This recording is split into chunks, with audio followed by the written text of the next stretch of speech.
Has the thought ever crossed your mind that being healthy is expensive? I love all things healthy food, and sometimes healthy food can be pricey.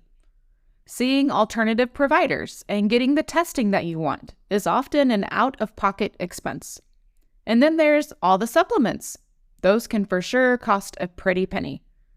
To be transparent, I have spent money on all of those things, and I'll continue to do so as I can. But as a mom of four, I've also had to get creative on pursuing health without breaking the bank. Sometimes we see all the health things out there being sold, and we think that being healthy requires us to buy all those things. What if I were to share some things with you that can have a profound impact on your health that cost you absolutely nothing?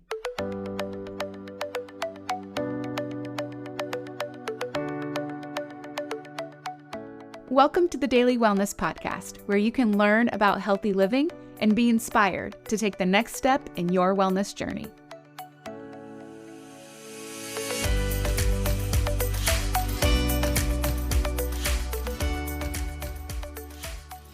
Thinking that you have to have a big pile of money to be healthy is a myth. While things that cost money can certainly be helpful, there are so many health-building things that you can do that cost absolutely nothing. Don't let a lack of finances keep you from pursuing wellness. I've come up with a pretty diverse list of things for you here. They are not in a particular order of importance, but I did save one of my favorites for last. Let's get started. Number one on my list of things you can do for free to improve your health is go for a walk. I could literally spend this whole episode talking about the benefits of walking and regularly moving your body. It gets your heart rate up and improves cardiovascular health. It's good for your lungs. It's good for your mood, reducing stress and anxiety. Walking can help with weight management. And as you are building muscle from walking, you will improve your metabolism and bone health. It will improve your digestion, your energy levels, and sleep. I know sometimes you won't feel like it, but if you commit to it at least several times a week, you'll be glad that you did it. You'll be glad you went for the walk. Can a gym membership be helpful? Sure, but it's not necessary. Don't use the lack of one as an excuse to not get any movement in. If it's a cold day or you just want something different, there are endless free workouts and yoga options online. Money crunching doesn't need to keep you from moving. Number two is pretty simple. Eat a variety of foods. I'm not saying spend more money on food. I'm saying eat a better variety. For example, if you always eat bananas, try eating apples sometimes. If you are stuck on broccoli, try green beans. If you love cod, try salmon. There's a reason that people use the phrase balanced diet when they talk about how we should eat. Our bodies need a variety of minerals, vitamins, nutrients, fiber, fats, proteins. Macronutrients are really trendy to talk about right now, but micronutrients are also really important. And when we eat a variety of foods, we are more likely to get what our body needs. One habit I have that helps me to do this is buying a variety of colors when I'm in the produce section. I get a variety of colors in fruits and vegetables, and it helps me to eat a variety of foods. Number three is drink more water. According to the lay press, 75% of Americans are chronically dehydrated. Wow. Dehydration can cause fatigue, irritability, and foggy memory. Eventually, it can lead to more serious health issues like urinary and kidney problems. Hydration is so important to your health. It helps your digestive system and helps you flush out toxins. Drinking enough water each day is crucial for delivering nutrients to your cells and keeping your organs functioning properly. How much water you drink is kind of debated. I'd recommend drinking 64 ounces. That's the 8-ounce cups. And no, unfortunately, your coffee, soda, juice, sweet teas, and all those things do not count. I know you're all going to like number four. It's prioritize good sleep. Good sleep includes both quality and quantity of your sleep. I saw another healthcare advocate say recently that he prioritizes sleep and rest like a baby. I loved that. In our hustle and overly scheduled culture, rest and sleep is not prioritized, and the importance of it is really downplayed. But sleep is essential for the proper functioning of your body. It helps to repair and restore damaged tissues. It promotes the growth and development of the body, and it strengthens the immune system. I know you want all of those things. Also, it will help improve your mental health, your productivity, your mood, and your performance. If you have trouble sleeping, I'll add a bonus free health tip here for you. Try not to look at screens 1 hour before bedtime. The reason for this is because it helps your circadian rhythm and it helps your stress hormones come down. It also gives your brain a break before hitting the pillow. Number 5 is practice forgiveness. You probably did not expect me to say that, but your emotional health plays a big part in your overall health. Bitterness, anger, resentment, hate, those are all negative emotions that cause chronic stress and bring down your health overall. Admittedly, this one can be really hard. 2 things that have helped me in this area are 1, realizing that forgiveness is more of a choice than an emotion. I don't have to wait till I feel like it to forgive someone. I can do it now. And the second thing that's helped me with this is knowing that it's not a one and done deal. Sometimes I have to forgive over and over and over again with the same person and the same issue before I feel like I'm free from that burden of unforgiveness. Just to be really clear here, I'm not saying that forgiveness is saying that what happened was okay or that it didn't matter. Forgiveness is letting go and saying that that person no longer owes you a debt. Lewis Smead said that forgiveness is setting a prisoner free and realizing that that prisoner was you. Like, wow, that really hit me. Now remember, I said I would give you free health tips here, not easy ones, so don't hate me, okay? So far, we've got 5 tips down. Our first tip was go for a walk. Our second was eat a variety of foods. 3, drink more water.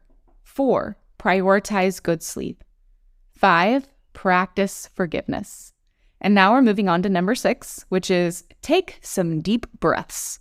I love this one. I have been through some times in my life with my anxiety where I've had shortness of breath and I could not get a deep breath no matter what I tried. It was a suffocating feeling that made me more tired, more anxious, lightheaded, and frustrated. So deep breathing also makes me feel really thankful because I know how valuable that deep breath really is. There's a lot of information out there right now on breathing, but it doesn't have to be complicated.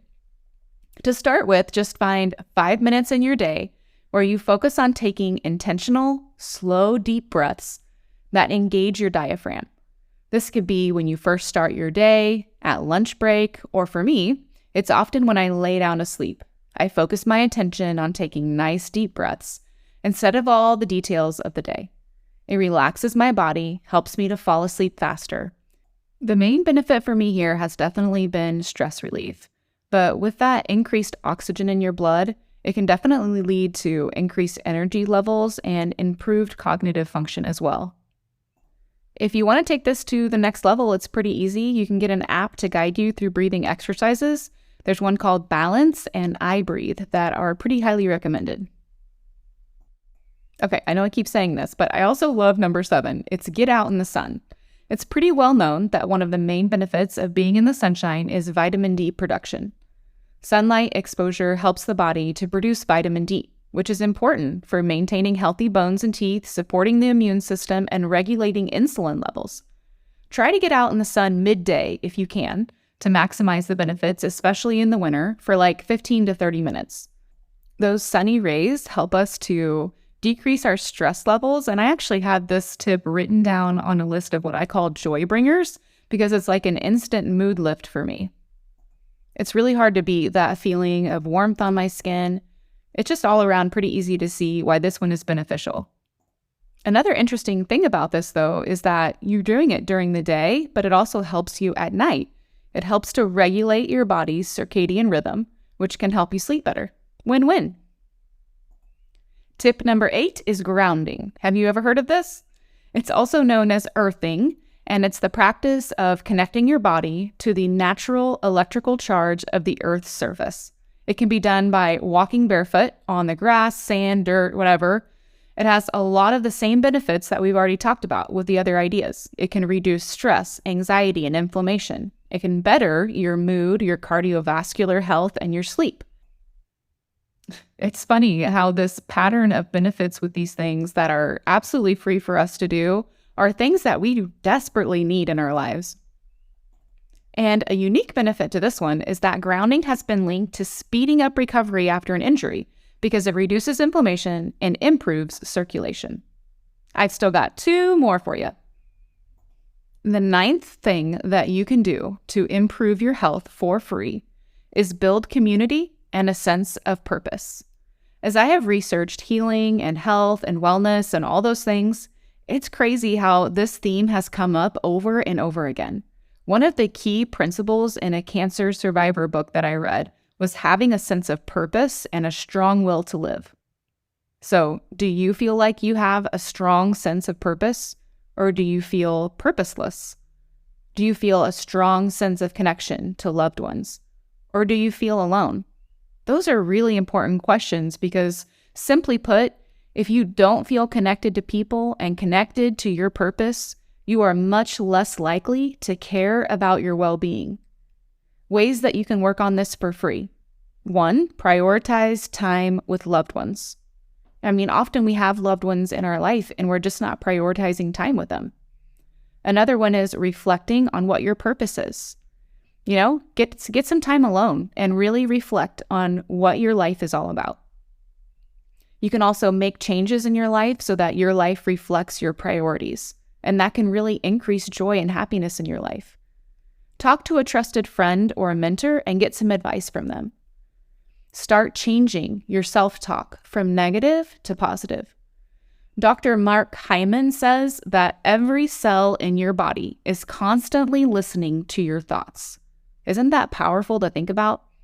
What he means is that your thoughts have real and measurable effects on your body and brain. Your stem cells are wired to your brain. This is how what you think and feel about your purpose and your relationships affects your health. I told you that I saved one of my favorites for the last, and here it is. Number 10, make more of your meals at home. You may be buying more groceries at the store, but you will not be spending more money. You will be saving money. At home, you control all the ingredients. You control what oils you are using. This is a huge problem with eating out, by the way. You control the amount and types of sweeteners.